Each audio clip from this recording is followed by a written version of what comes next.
Ayo kebangetan jenenge ngono kuwi. Pancen kowe iki ora iso dikumpulke aku. Kowe karo aku geying. Geyeng piye? Wetone iki wage karo paing ndek geying, ora tau gathuk. Ora apa-apa kok ya. Aku aja ngelingi bapakmu sapa gelem ngancani kowe. Sampeyan tepung lho. Superman ki biyen kenekku. Kurang ajar iki. Bapak pelecehan nek iya asli. Bapakmu ki sapa jenenge? Superman. Lho, apa kamu ini Superman? Bapakmu. Monggo bapakku ora tau nganggo cawet ning jaba. Superman ki ra cawete ning jaba. Ah bapakmu ki malah ora nganggo blas. Maksudku Superman. Super ki nandhakake kelase men ki manusia, lelaki. Bapakmu ki lelaki sing istimewa. Apa kowe ngerti kok tepung kok kowe? Ah mangsamu aku picek kok. Ora tak lakoni tepung ora. Yo ngerti to. Akrab. Yo yen akrab ora. Ora yen akrab ora. Ora, aku arep mbok jegurke padune. Ayo, ora burung aku mbok kon nyusul to. Ae to, kanca akrab sing siji wis mati kok aku urung ngono to. Ora. Soale bapakku nek kono bingung golek bintang tamu.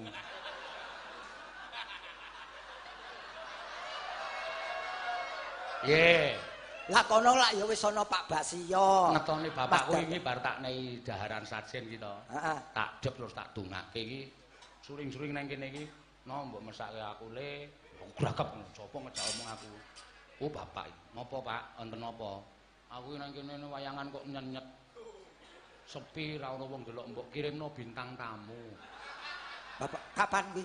Wi malam Selasa kliwon iki. Wonten Pak niki yang. Malam Selasa kliwon. Heeh. Lah malam Rebone nemoni aku. Bapakmu ki, Mas Gareng, aku ki dalang ning kene wis kesel mbok anakku kon nyusul. Ngono. Kuwi pakmu. Kowe lak Selasa aku Rebo. Kuwi Kemis ora methuki, Kemis leren. Ora aku sik. Wong lek nemoni aku Selasa kok ning nggonmu Rebo kan spisike dhisik aku sik. Iya ning kuwi apa ki pesane dihapus. Pesan terakhir ya Rebo kuwi. Golek dalang cadangan. Ayo wis yo, sik ndi yo kowe karo aku. Wis rasah kabeh. Aku duwe penemu anyar. Apa? Orang hidup jangan takut mati kalau sudah mengetahui arti mati. Arti mati. Nah, iki ambak-ambak penemu anyar ning masuk akal. Mati iki lah MATI. M manusia semua akan mengalami karena itu takdir. A akan tetapi waktunya tidak bisa ditebak. Sewaktu-waktu bisa, panjang juga bisa. T tidak harus sakit dulu, tidak yang tua dulu. Hati-hati. Ora kudu lara. Iki waras wiris dalang mudhun teksek akeh. Hati-hati. Iki mula kari ini salah satu rahasia ilahi. Ora iso dibethek. Mula aja sombong, dupeh luwih enom terus suwe ngono, urung karuan. Wong tidak harus yang tua dulu lho. Bluluk kae sih cilik wae tiba. Tiba. Bener. Nih hati-hati aja sok sombong. Aku wis tak hati-hati kok. Aku mlaku yo tak jejeg-jejege kok. Mau wis dinai isyarat. Dinai sikil apik kok mlaku kok pincang, atuh geblak. Tanda-tanda aku ya. Justru sing apik ki dikeki tanda-tanda biar siap. Oh. Sing rekoso ki sing ora kei tanda-tanda, mayang mati dadak piye? Ning aku ora urung siap. Loh, justru sing urung siap kuwi. Ya ora ya sing digoleki iki sing siap. Kowe mau wis tiba to, berarti wis siap to. Loh. Heeh. Stop, ora omongan kaya ngono gah aku. Oh gene ya wedi mati. Wong senengane apa Mas? Niki nawala kathah ya didum kok ndak ora prayoga. Lho yen layange akeh ya ndang digawa ning kantor pos. Napa? Layange wis akeh gawa ning kantor pos. Ora iki diwaca kok. Pundutan lagu ngono lho. Ya nganu ndagel-ndagel ning las-lasan ora terus-terusan. Ah bener. Nek aku arep maca layang ki rasa dikirimke ning kantor pos. Nek kira-kira ora masuk ya aja diomongke. Oh itu.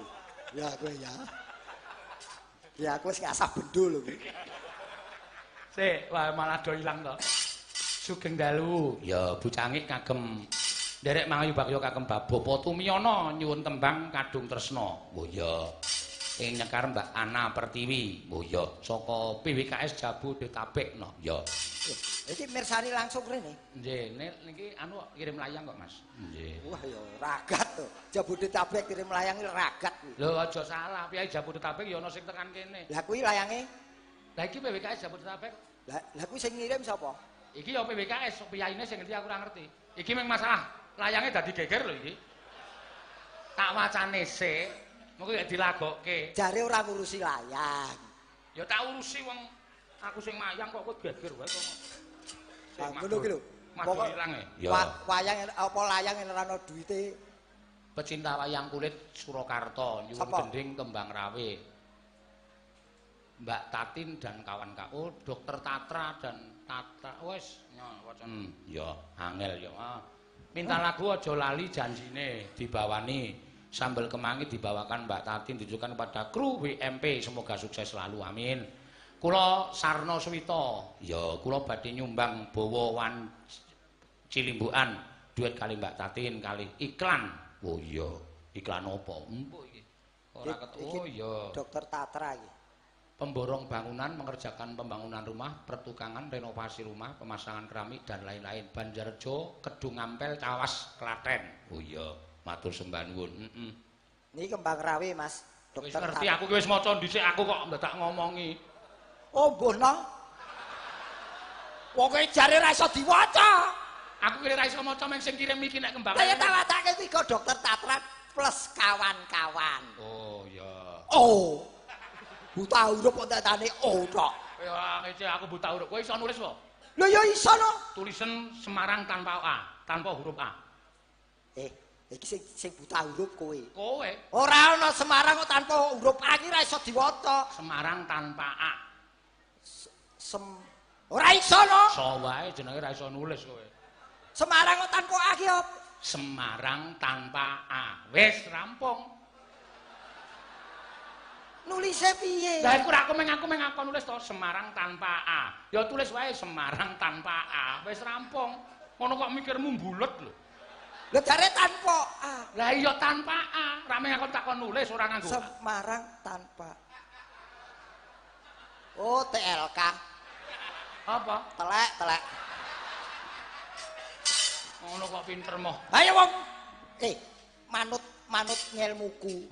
Sing kowe iso menyusun 3 kata, disusun, dibaca dari depan maupun belakang, sama arti dan sama bentuk. Ayo.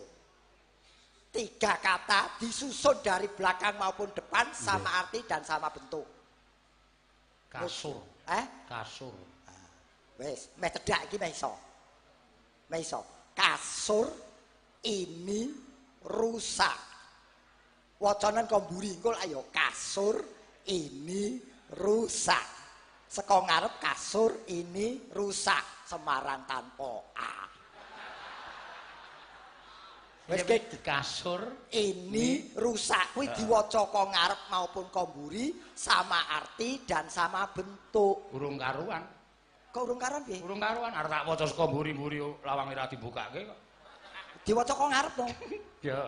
Kasur ini rusak. Nah, diwaca saka mburi kasur ini rusak. Ora nyandak iki kelas dosen kok. Iki paling ora levele ya putrane Pak Tumiono.